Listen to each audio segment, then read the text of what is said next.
We realized that I loved real estate. It's a business. This is like a business we are running. My role on the team is I'm the lead listing agent. So I am in your seats as a realtor. And real estate, they teach us to do all the jobs. Building a big business is not for everyone. Some people, being a solo agent is absolutely the right path. I feel like agents get their license and then it just becomes something else they do and not an actual business. So you should have a profit and loss from day one. I hired my first buyer's agent and I gave her all the buyers and I was like, oh my God, I got my weekends back. And it was the first moment I understood what leverage was. The right people will come to you.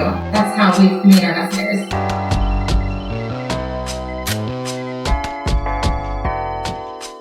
On you and why you do this. I was a paralegal, didn't think realtors were doing their job, so my husband said, get your license. Right. And if you think you can do it better, and it's okay. So I got my license and I did it better. And then I had to hire. And so that was 2017 I hired because I sold 100 homes in 2016 without an admin, which is really stupid. But I didn't know what I didn't know. So I started bringing people into my world. So I've had a team since 2017. And we have built, we have fallen down, and we are building back up right now. Ta-da! What's your main role on your team? Oh, I'm the ISA. So my job right now is I love the hunt is to get the leads in and then pass them to the team members. That is just my favorite thing to do. We've grown. We've never paid for leads. I just like to keep things really simple, and then that's how I grew my business when I needed to bring in leverage. So that's what we kind of live by. Toni, how about you? Hi guys, thank you so much for having me. And it's so cool that your title company is not only hosting you, but giving amazing. So I'm Toni, I'm down in Sarasota, Florida. My husband and I used to be elementary school teachers. And one summer we decided to start flipping houses. Like, that'd be fun. We watch HGTV, we can do that. So we started flipping houses. We did it for 2 summers. And the second summer, 2 things happened.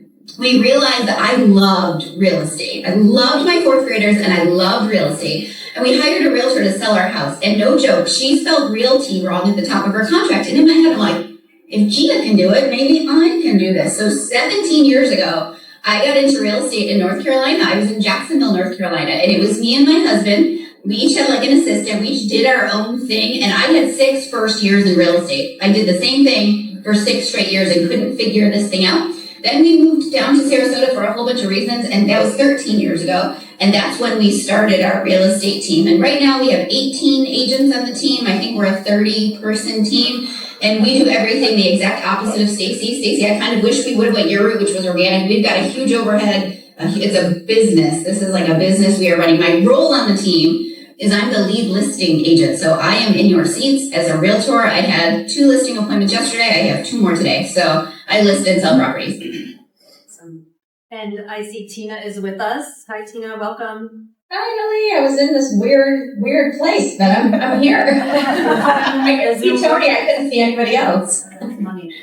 So can you just tell us a little bit about your business, a little bit about you, and what your role is in your team? Just I've been Tina Caul, Raleigh, North Carolina. Grew up in Michigan, 25 years in the business. So I started when I was 23, I'm 47. I would say that my first, 18 years, I was 14 years solo agent, and I was selling up to 100 plus homes a year and totally burned out. And then in 2014, I hired my first buyer's agent and I gave her all the buyers, and I was like, oh my God, I got my weekends back. And it was the first moment I understood what leverage was. And so I then started to build the team a little bit more. By 2019, we had 8 agents and myself still in the seat of being the listing agent.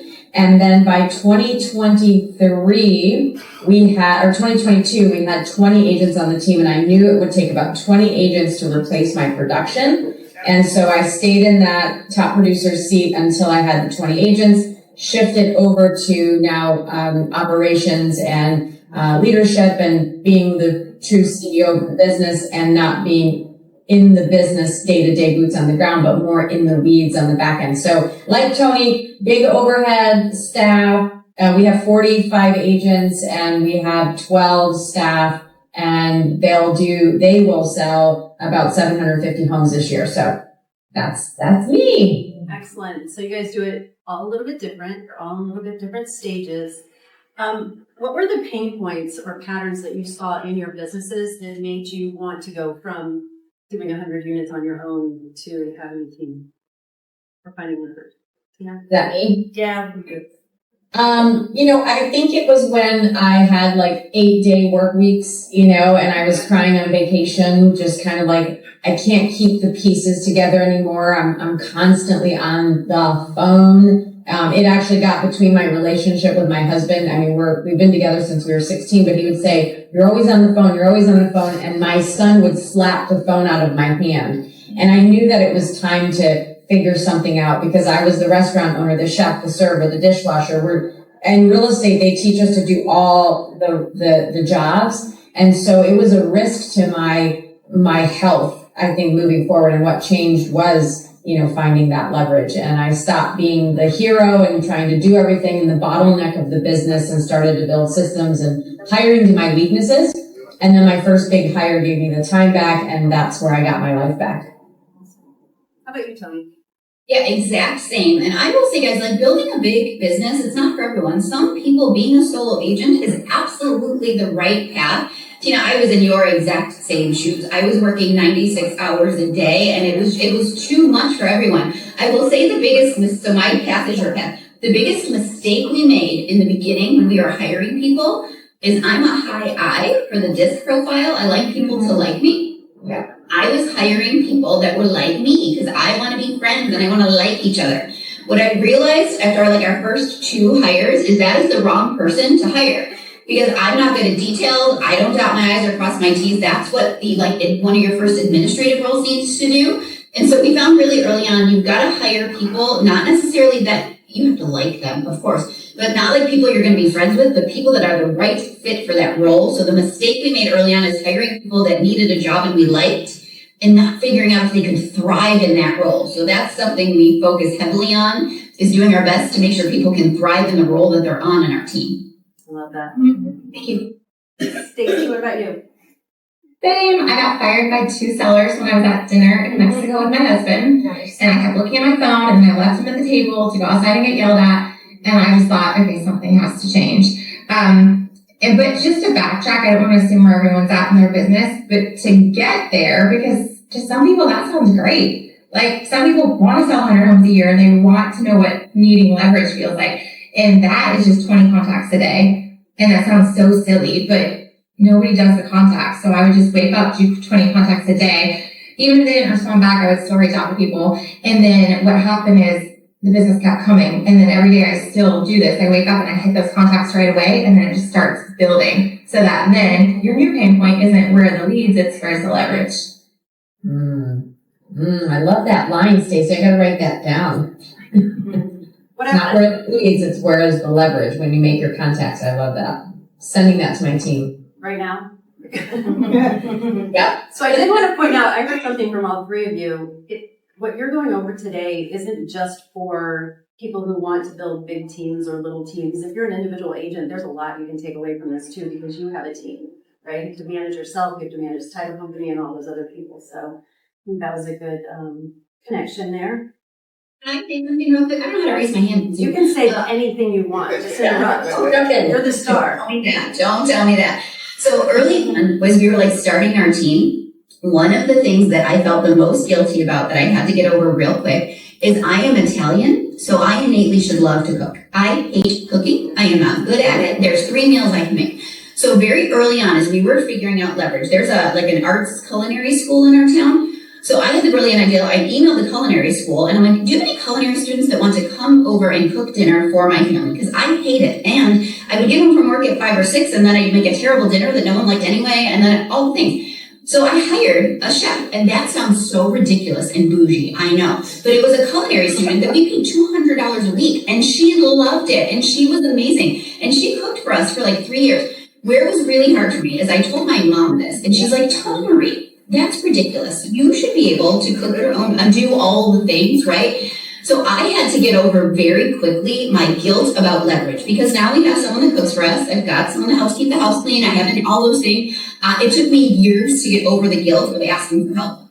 So I just wanted to throw that out there, guys, because if you're early on in your journey and think leverage doesn't always mean an admin, It might mean a cleaning person once a month, or it might mean a culinary student that can cook 4 meals a week for you that you pop in the oven. So you can expand your thinking about what leverage is. It's not just an admin and a buyer's agent. There's ways you can leverage other things in your life that you might not love that helps free up time. So that was my little chef spiel. I love that point. Can I just say too, that I love that so much, Toni, because I'm Italian too and I don't cook. So we're but it goes back to hiring people, like knowing your hourly rate, like, what are you really making? How many hours do you work a week? 40, 50, 60. So 40 hours times 52 weeks is 2,080 hours. And so what was your GCI last year? Now divide that and you'll see, like, if you're making $42 an hour, $60 an hour, $120 an hour, right now I think I'm making $2,032 an hour with all the businesses. Would I want to cook a meal for $2,000 an hour or do the laundry or whatever? You guys are making $40, $50, $60 an hour. That is something that should be hired out. So I love Toni's point. That is a fabulous point. Fabulous.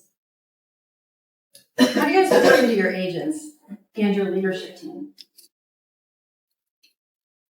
That's a great question. I have a two-pronged. Our leadership team, we've got directors, so it's David and myself. I'm the director of business development. I gave myself a title because I felt like I needed to.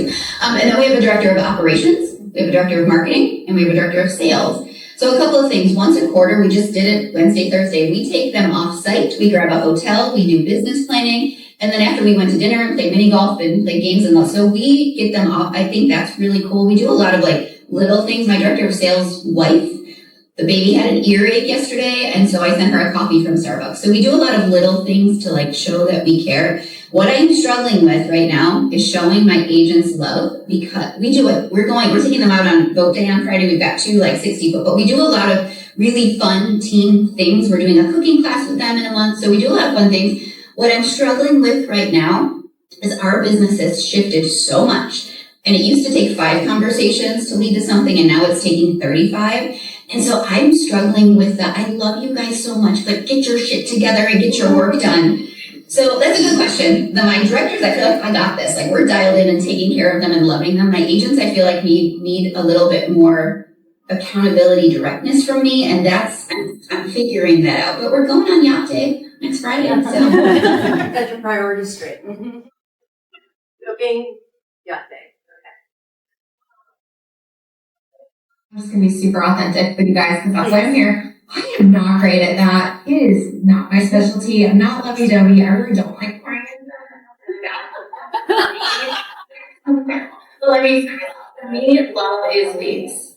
Because if you can give them hot or warm leads and then they can fund the life that they want, that to me means everything else we're founded on. So I leverage out all the other stuff. So I have a director of sales that is the one that pours into them and plans the team retreats and all of that. Because if you put me in charge, I was going to let's look at your numbers. And that's not really the same thing. That's perfect. That's your high D.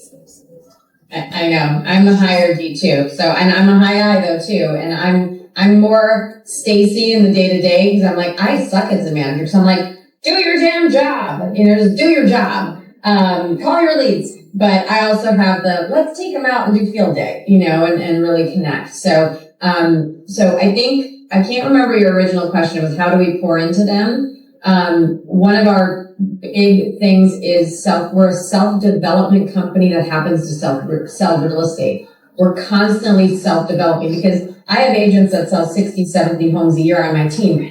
After about 30 deals a year, I don't need to teach you how to go sell a home. So what else can I teach you? And I teach myself every day, like a student.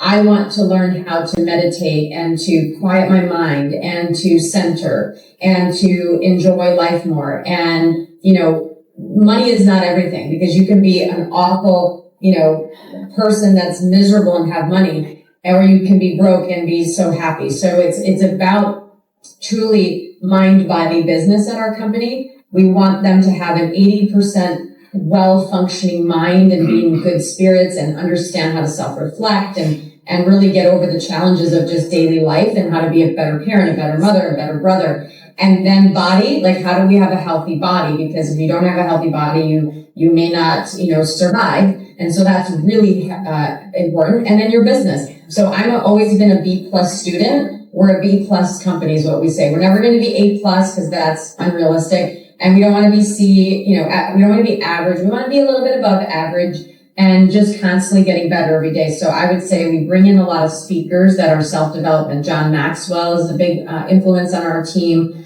And so we're always trying to make their mind, body, business better. And we do have all the fun events, but I think I need to talk to Toni about some of yours. Cooking class, I love that. And we can strategize. It's great. Love it. So as agents, we're taught to be advisors. We're not taught to be entrepreneurs or business owners. So what advice would you give everyone in this room and on the Zoom on how they can cross that bridge from being an advisor to being an entrepreneur, business owner? I think the day you got your real estate license, you became an entrepreneur. Because who had a real job before you got into real estate? Remember those paychecks and paid days off? Those were great. Who would get into real estate? It's such a gamble, right? So the day you get your real estate license, you have become an entrepreneur. And the minute you can switch your thinking into, and you're a business of one. Me, I was a business of one for a very long time. Whatever path you're on or wherever you are a business owner and you are an entrepreneur. So I think the biggest thing is just switching your mindset. And entrepreneurs are always thinking, how can I either grow this or get a better quality of life? Or I wrote that down, Tina, about self-development company that sells real estate. Even if you're a company of one, that your product is your conversations, your scripts, you're helping people. And I always say too, it's not my job to make you more or less motivated to buy or sell a house. My job is to deliver information and advise you through it. So I think you all are entrepreneurs, and the sooner you lock that in, the faster you could not have 6 first years in real estate like I did. That's tough. 6 first years in real estate. Go ahead, Stacey. I feel that agents get their license and then it just becomes just something else they do and not an actual business. So you should have a profit and loss from day one. My profit and loss was negative, right? Just spot boxes, signs, all the stuff just adding up. And then it becomes a game. Okay, how can I turn this into profit? So that's one thing that I look at every single day because I wake up unemployed every day. We all do, right? So it's like, what's next for the company? And just shifting your mindset. So you are the business owner. You have to earn the right to be your CEO every day. And again, you have to earn the right to hire leverage. You can't hire leverage until you've earned your own CEO spot. I love that. I'm taking notes on my writing desk. You know what I think is so important, Stacey, that you just said is we wake up unemployed every day. Because I think as real estate professionals, it's very easy to be busy all day. You can go home at 5 o'clock and your spouse is like, how was your day? And you're like, it was great. I was busy all day. There is a big difference between working on your busyness and working on your business. Working on your business is finding new people to talk to about real estate. Your busyness is setting up e-alerts and doing property searches and setting up showings. That's your busyness. It is essential to your business. But I think sometimes we get so stuck of, well, I was at the office all day and I was working. But you've got to figure out what is your business, what moves your business forward, and work on that. And stop spending so much time in your emails and follow up and setting up searches. You can spend an hour on one search for a client. You don't need to do that. You need to spend that hour talking to more people about real estate. I love that we wake up unemployed every day. That was great. Yeah, Stacey, were you a Mike Carey agent? No. Oh, because he says that all the time. We wake I'm up just weirdo. I just feel that way. Well, we are unemployed every day. We totally are. So I love that because he says that all the time. So Laura, what was the original question? I'm taking all these notes, so I'm forgetting I'm a panelist. So I'm like an audience. Yeah, I don't know. I've been writing notes too, so you guys are doing great. Strategic partnerships. I did want to touch on because not every part of your team has to be a team member officially. How do you introduce strategic partnerships into your team and your leadership team? I've got a great analogy for this one. An analogy. Yeah. We love our title partner and we love our mortgage partner. And what I say to our clients, because they can pick anybody that they want, you can't push them one way or another. But buying and selling a house is very much like playing in the Super Bowl. The stakes are very high. And I am a professional. I can work with anyone. But when you're buying and selling a house and we're playing in the Super Bowl, it is amazing to play with people that practice together every single day so we can go in on a Sunday and win. So working with our title company and with our lender, I know the owners of both of those companies personally. I have their cell phone number and I know where they live. So when we are stuck in underwriting and we're closing in 2 days, guess who's going to get results? Me, because I've got that pull with our lender. When you use Chase, who is an amazing bank, not amazing with mortgages, and we are in underwriting 2 days before closing, I can't help you. So in order to keep this ball moving forward, in order to win the Super Bowl, that's why we love our strategic partners, because they will serve you at the level that I will serve you. I don't have control over X title company and X lender at Bank of America. I can't help when I need to help, and that's my job. So that's my Super Bowl analogy. It works really well a lot of the times. Yeah, I think for me, it's like I love all that, Toni, because it's so true. And it's about their values, their vision, do they want what we want? Would I be in partnership with them? Would I go out to dinner with them? Do they have the same values? Are we growing at the same pace? And so every 90 days, we kind of do a gut check. I also use all my vendors and strategic partnerships personally. So if it is a vendor, I'll use them personally. And I'll always saying, does this serve us both? And I'm very careful. Our agents, one time we had a lender that messed up. Who hasn't had a lender that's messed up?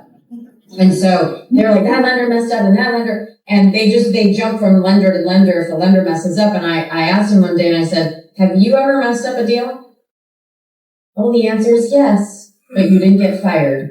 And the thing is, we just mess up as people. Like we're going to mess up. Expect the mess up, but how did they come back from that? Did they take ownership? Did they, were they completely misaligned in what we thought they should do, or do they have high standards and take ownership? So we're kind of a low drama, but let's give grace. We're humans. We're going to make mistakes. They are too. But as long as we're aligned in visions and value, those are the people I want around me. Like none of us are perfect. Let's all give everybody grace, but are they scratching our back and are they advocating for us, on the back end too?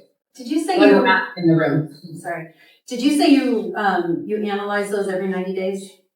Yeah, 90 days. It's like a little gut check. Like, is this strategic partnership working for me? Do we have the same goals, vision? Are they growing like us? Are they making excuses? I had a vendor partner that would always make excuses when they messed up. They never took ownership. And it's like, I know you're going to mess up, but just call or have good communication. I'm big on pick up the phone. I know we're in a texting world, and I think we also have this new, generation that they're always texting. And so they have to understand the language of text now. And we're like, reading through it to add in a gap. So what happens is if I read a text that says, Toni, call me now.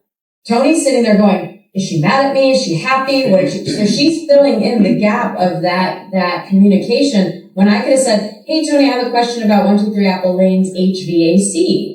Oh, Toni knows exactly what's going to happen when she calls me back. It's about the HVAC. So I always tell people, fill in the gap. You have to fill in the context of the situation because the human mind is going to fill gaps that it doesn't know about. And so I think it's just really important right now in communication styles. My number one with vendors or strategic partnerships, please pick up the phone and say, hey, you messed up. I love you. I know this is a coaching moment. So my lead in is, can I share some feedback with love?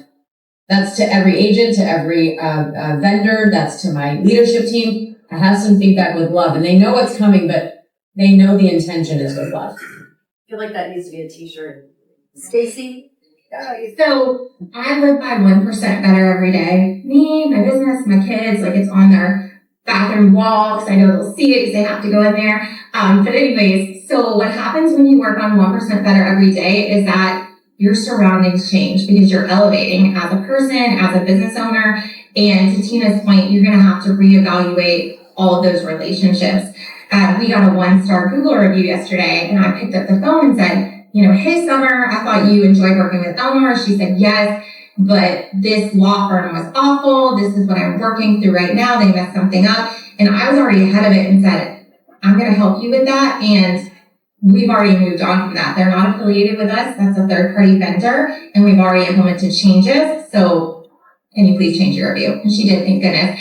But for that reason, you might be growing at a different rate than your vendor partners are. So that alignment is so important to keep revisiting.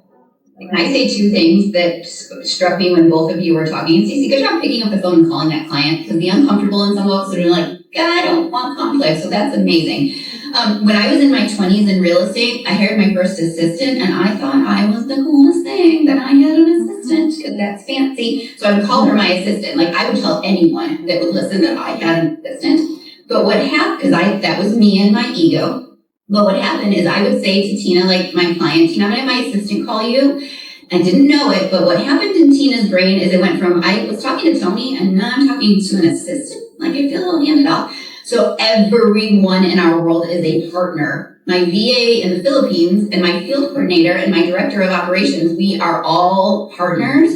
So when I say I'm going to have my partner at the title company call you, or I'm going to have my partner, my listing man, my partner will call you, I think it really changes the mindset of how we are treating our clients. So we call everyone a partner. I got over my ego with my assistant, but I have one, but she's my partner. So everyone is a partner. I also love what you said, Tina, about context. We start every team meeting playing the game Heads Up. Do you guys know the game Heads Up? Yeah. I love it. We start every team meeting because it brings energy up. But also I got a call this morning from someone that said, I have a question about the yellow house. And I'm like, we have 60 listings. What? Who? Are you a buyer? Are you an agent? What's yellow house? So we work really hard on our team to provide a ton of context, which Tina, you gave a perfect example of it. So partners, context. Thank you so much. I'd love to open it up to questions. I have to assume that you guys have some questions. So. Ask Toni if she could talk a little faster. Did you hear that? From New York, Michael. Yeah. All right. I'm going to run this mic back here. I'm in the South now, Toni. I had to slow it down. Anyway, I'm from New York too. Quick question for Stacey, Toni, Tina, you can pitch in too. How did you get out of the business and start being the ISA? How did you give up those leads to your agents? How hard was it? I feel like as a team leader, I have an ego. It's hard to get that out. How did you get this? So I think it's just in trusting the people that you hire. I've made a lot of hiring, decisions, and there are my core people that I have now, which is why we went from 12 to 5 agents that are selling more than the 12 agents did. So when you hire the right people, you fully trust them. And again, partner. So I would say, I'm popping in my listing partner, Christina, and my hands are in everything, you guys, because I only hand out warm and hot leads. So if it's a nurture, it's with me. And so by the time they're ready, I just loop in the agent. I'm on the text. I know what's happening if I need to jump in and help, which I don't. But it's more of just Christina's my partner. She's going to meet you at this house today. We're so excited to serve you. And nobody pushes back. Yeah, you said it amazingly well. You just have to trust in the people. We got a referral into our team. I'm so thankful for all the agent referrals we get. And they said, well, I want you to work with them directly. And it was a buyer. I'm like, oh, I'm terrible with buyers. That's a really bad idea. But if I didn't trust my buyer specialist partner on my team, they wouldn't be on my team. So if I'm not ready to hand them $1 million buyer, then they should not be on my team. So I just have trust. And that takes time. It takes time to build and develop, but it's got to trust that they're going to carry your brand forward and do right by the clients all the time. So make sure you got the right people in the right seat. If you're hesitant to hand them a new relationship, I think about why you're hesitant. And is that you leader need to maybe train and coach them more? Or are they just not a fit for what you're doing? Guys, the people that come and go from our real estate team, they're amazing. They might just not be a fit for what we're doing right now. So just make sure you're surrounded by the right people you trust. Yeah. Alexis, do you want to unmute? Tina, did I just talk over you? I'm so sorry. No, you're totally fine. I think, I think he was talking about ego. He said everybody has an ego. And I think the gut check, I'll just say, it's time to give up that season of your life when you're not having fun anymore. So right now, whoever asked the question, if you're just totally in love with sales and you love being at the houses and you love being in the field, I loved it for 17 years. And then I woke up one day and I said, okay, if I died today, do I have a business or do I have a job? Like, is this a legacy business that I can hand over to my husband and my son, or was it a great job? And I would have that feeling and that internal struggle where I'm like, I'm a little burned out.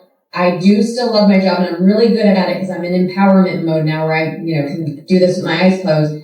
But I was so worried that I didn't have enough leverage and I didn't build anything. And so I knew I was the bottleneck of the business. And so when you think about adding agents, I love how Stacey is in that income producing activity role because she knows that's where the money is calling the leads. And that's the one thing agents hate to do.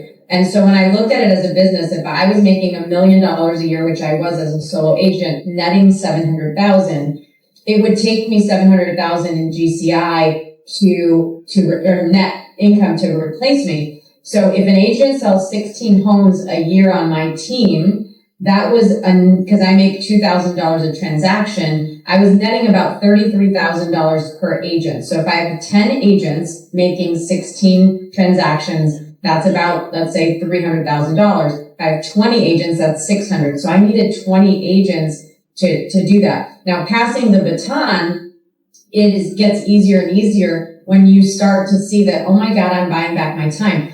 I don't know that I would even go on a $2 million listing appointment right now because it's not worth my time. And I trust the people. So I think if your ego's in it and you still love the cloud of it and you still love it, then do it. Like, love it and do it. I just woke up one day and said, I'm going to follow my intuition that I'm not having as much fun. Maybe I can shift out of this role, and the time was ready after 17 years. So if you're 5 years in and having fun, then keep having fun. Do it if you love it.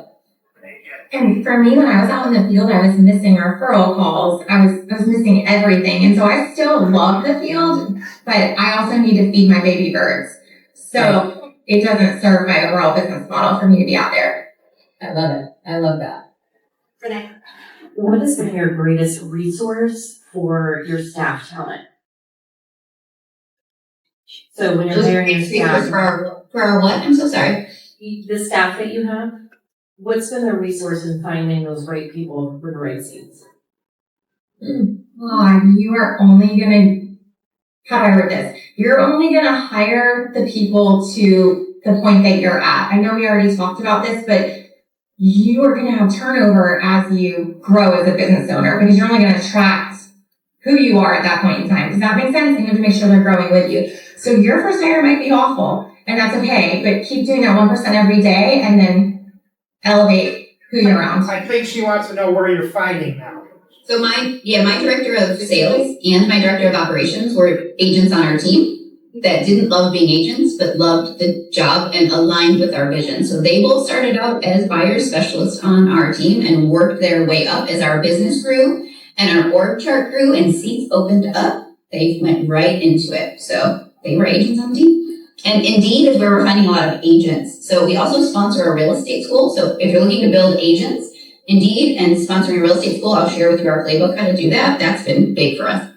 Yeah, and like Toni, we started our first sales manager. The first sales manager I hired, I put out an ad in Indeed, and she responded to the ad, and she was an agent only for a year, but she came from pharmaceuticals, and she led sales teams in pharma. So she had a little bit of a real estate background, but I needed somebody who knew how to lead people and had management experience. So I went completely about, Stacey, I agree exactly what you said. You're going to get that person at your level. And I didn't need another agent. For God's sakes, we're terrible managers. I needed someone who knew how to lead people because I was not good at it. I was, imposter syndrome. I still, guys, have imposter syndrome today. I'm like, why are these people following me? Because we're always learning and growing. And I think that's where you stay. You stay in that humble seat of like, I'm always learning. I'm always growing. And as long as you're a learning-based organization, and I need a growth-minded person that's willing to learn, that's hungry, humble, and smart. Those are the three. They're from Pat Lencioni, hungry, humble, smart. I need those three. I can't teach someone arrogant who's an a-hole. Even if they have great skill, I can't deal with that person. I'd rather bring in a hungry and humble person and teach the skill. I can't teach loyalty. I can't teach, respect. I can't teach all that. I just need them to have those core values. The rest can be learned. So One other quick, I love that. Sorry, one other piece of advice, guys, tell your title company and your lender and your home inspector, tell them you're looking for a director of sales, whatever it is, because they know people out in the field too. They might know an agent, your title company, I'm sure works as an agent that's thinking out of the business because they don't love sales, but they might love to be an ISA or a director. So talk to your vendor partners and ask them to keep an eye out for you. They know a ton of great people. Go ahead, Stacey. I know you had something to say. Oh, it's okay. We always run a we're hiring ad for anything, right? And that's everywhere. We tell everybody all the time we're hiring, and then, agents, I thought you were hiring. Well, we are if we really need to make a seat for you. So that way you constantly have an influx of resumes and the right people will come to you. That's how we've made our best hires. I love that. And I had a thought that, Tony, something you said triggered it, but we found our best admin by calling an admin. I know this sounds so terrible, but we called an admin on another team and we basically said, hey, Deborah, you are our favorite admin to work with. You're amazing. You're always on top of it. Who do you know that's just like you? Because these people come in flocks and they hang out with each other. And she was like, I don't know anybody at this time, blah, blah, blah. 2 weeks later, we get a call from her and she's like, I'm not happy here. I get treated poorly. I'm not making enough money. And we hired Deborah. So I don't like stealing people from other teams, but some people are sitting in a very unhappy environment. So if you see someone that you love, a team leader, a sales manager, hey, who do you know that's just like you that would be willing to earn this much income and work for a team like ours? Yeah. That's a great way to find people too. Right. I forgot I did steal people. So title companies, and we have closing attorneys, and so the paralegals are going to be your strongest back-end staff. So I stacked my back-end staff with paralegals from attorneys' offices. Great. One more question, anyone? Alexis had a question, and it's in the chat. It's how do you not internalize when team members won't work? She's holding herself accountable for their lack of. Get more of them. Get more. My solves everything. Oh, Alexis, you need to call me offline because I've had the year from HE double hockey sticks. I had prior team members make a whole hate group against me. Oh. It's all on Instagram, making mocking videos, because what we did is that the ones that weren't working out for us, because they wanted to sell 10 or less homes a year, that's not my business model. Sure. I want agents to sell 50 or more homes. That's my dream. So when we help them find other opportunity, they call themselves the misfits and literally started then recruiting our other agents that were good. Oh, geez. Y'all, it has been a nightmare. And so I think one day you just wake up and you trust in your vision, you trust in what you're growing, and that the path is being cleared for you. And if they're not going to work out, it's okay. Let them go find another opportunity. Doesn't it always feel better when you lose that because you come out better on the other side? Well, it didn't feel better when I was in the middle of it. During. The thing is, Stacey, and we went through that too, we call it the haters club. So when we let go of agents and the thing is people will not take self-responsibility and say, what thumbprint did I have on this, the fact that I got let go or that this didn't work out. And everybody needs a villain. And so I actually, like you, was like, this does not feel good. I'm a nice human. Why is this happening to me? And then I realized now I'm being a victim, which is disgusting to me because I don't like victim mentality. And I'm like, oh my God, you are being a victim now. And then I started not liking who I was and how I was showing up. So that was my growth leadership moment, that when you do right by people, and, you bring them into an opportunity and then they don't do what they're supposed to do. And then you release them into the wild again. They have to hate you. That's just the reality. So now I'm fine with my haters club. Yeah, you ladies are so right. And Stacey, I'm sorry, we have gone through that cycle 5 times. It's awful, awful. So my favorite show on TV right now is Dallas Cowboys cheerleaders making the team. Is anyone else watching this on Netflix? It's a lesson in leadership. And the reason both of you are right, I echo everything you say. The reason I love that show so much is Kelly is the leader of DCC. She's DCC, so I am an agent. Tina, you did it for 17 years. We know what it takes to be an agent. They will release people from training camp when they can't get their kicks up to their nose. Because the standard of the Dallas Cowboys cheerleaders is that they can do a kick line and it can come to their nose. It is not Kelly's fault that they're not flexible enough, or they didn't stretch enough, or they didn't do enough prep classes. It's not on Kelly. Kelly is very clear about her standard to be a Dallas Cowboys cheerleader, and it's up to that person to do what it takes to be that. Now, we're so nice, we're so nice that that's really hard for us to tell people that your kids aren't. But when I started watching that show, no joke, it's like released me from the tension of, because I know that we provide a great platform and great relationship opportunity and coach. I know what we have here, but they've got to come in and actually do the stretching and the high kicks, or we're just not the right fit. 10 deals a year doesn't work for our business model. Doesn't make me right or you wrong. You just got to get your high kicks to your nose when you're on Zarghami Group. So watch the show. Great lessons in the That's the lesson though. What are your standards? And that's where I went wrong and why the Haters Club formed, because I didn't know who I was. So I had to figure out who I was and then who I wanted to surround myself with. And that's when I realized I don't want to surround myself with these people. So what is my agent avatar that I want to hire to? And it just so happened that it wasn't, 7 of those people, right? So it's, who are you? What are your standards? And then it gets a lot easier to part ways with people because you then can say, you're not upholding the standards of the team. We have to part ways instead of just, I don't like you. Yeah, and that's what works for us, guys. That's not the right business model for everyone, but what makes it so much easier for us is like in a football game, we have a standard, and it's very clear, because if you don't have a clear standard, you have a suggestion, which is confusing for everyone. So the clear standard is the line on the side of a football field. If a football player steps out of that line, they are out of bounds, the game stops. It's not the ref's fault that you stepped out of line. It's what you said, Tina. What's their thumbprint? You stepped out of bounds. And it takes so much weight off of you, because you as the coach and the team leader, you've provided everything that you need. You chose to step out of line. And guys, please know, if you step out of line once, okay, we have so much grace. There's a lot of conversations that lead up to someone not being on our team anymore. Well, I think that too, what you guys are talking about, we have teams. Is there a lot of, raise your hand if you're a solo agent in that room. Are you solo agent, solo agent, solo agent? So if they're not on a team, I think that we come into this industry and we have full reign, right? We are gifted knowledge and they're like, release you into the wild. And we go from corporate America or having jobs where we have to punch in and punch out. We have standards, we have rules, we have regulations. And I think a lot of us come into real estate because we search for freedom and versatility and, not having rules and regulations other than our contracts. And so what starts to happen is, and when you look at it, the industry is telling us bad habits equal terrible results. And so we come into an industry that has no time management skill, no lead follow-up skill, no standards, and 90% of the real estate public fail.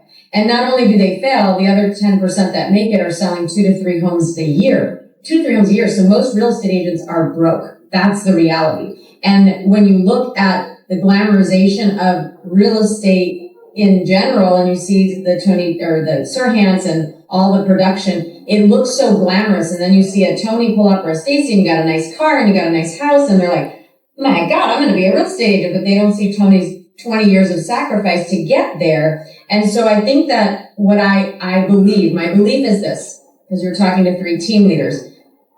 Stacey has 50 deal a year producers on her team. How much do your agents make each year?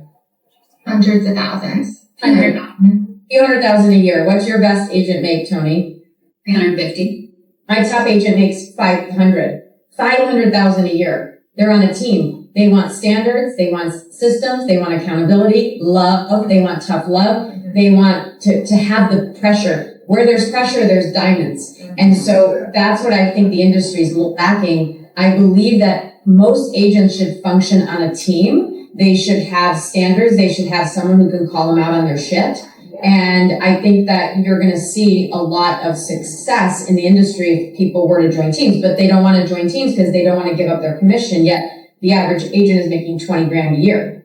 So you're not giving up anything. You're literally aligning yourself with saying, I know I'm going to get lazy. I know I'm going to be shopping at TJ Maxx, 3 days a week and messing around and not being where I should be doing income producing activities. And then I'm going to have this kind of business. So I'm just saying, to me, solo agency is great if you are highly self-accountable and highly disciplined and highly motivated on your own accord. If you're not, your butt should be on a team where you're like, okay, I want to make a lot of money, but keep me in line. So that was just my rant about being on a team and not being on a team. You wanna take over? I feel like at some point, if you're doing the right plays, I love the sports analogies, you're going to hit a ceiling where you either need to build a team or join a team. So to Tina's point. And the other thing is that we get our license and we don't even know what game we're playing. So if we don't know what the play is, what is the play? You wake up, you make at least 20 contacts, right? How many appointments do you need? How many listing appointments do you need? You have to run the plays.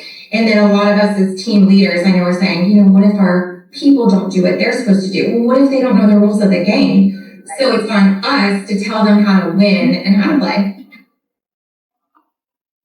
You guys have been fantastic. We could listen to you all day. Unfortunately, we got some other things we got to get to. But before we do, I want to call on Tina because, Tina, you have an announcement to make about the 24th of September. Yes, I'm going to be coming to visit you, Mike, agent to CEO. Al Stacey's got this group of partners put on this agent to CEO every year, and every year they get a top-notch speaker. This year it's Tina, who I just think has so much knowledge, and they're so real. All three of these ladies have been so real with us, showing us the bumps and the bruises, and a lot of it, we all experience it. But we really thank you guys. Want to each give a last minute or so? I need to run, so I would love to because I have an 11 o'clock. This was amazing. I just put in the chat, guys. I would love to talk to agents about real estate. Find me on Instagram at Toni Zarghami Coaching. I will email you anything from our playbook, anything we have. I will happily share it with you if it helps move your business forward. So, Michael, thank you for the opportunity. I appreciate it, ladies. Thank you. Thanks, Tony. Bye. Thanks. Stacey? Thank you. I forgot we have a playbook too. Clearly not prepared. Go to StaceySaulsGroup.com and then you click playbook. It will email you pretty much cliff notes of everything we do. Hopefully you guys aren't too young to know what cliff notes are. And then every time we update it, it will send you a new PDF what we've changed because we're constantly changing things. That's Stacey. I don't have that, but I do have a YouTube channel. There's a lot of what we teach on the YouTube channel for free, and then my script book and everything's on there. But Mike, you were mentioning, I do have a mastermind once a month at the first Thursday of every month. We call it All Access Pass, where great minds meet, and we do something just like this. So you are all invited. I'll give Mike the link, and then he can get it out to all of you. But yeah, if you guys need anything, reach out. Go to Instagram, and I've got a lot of freebie downloads right in my Stand Store link. They're all free, so things to help you guys with everything in your business. Thank you, ladies. Thank you. Appreciate it. Thank you.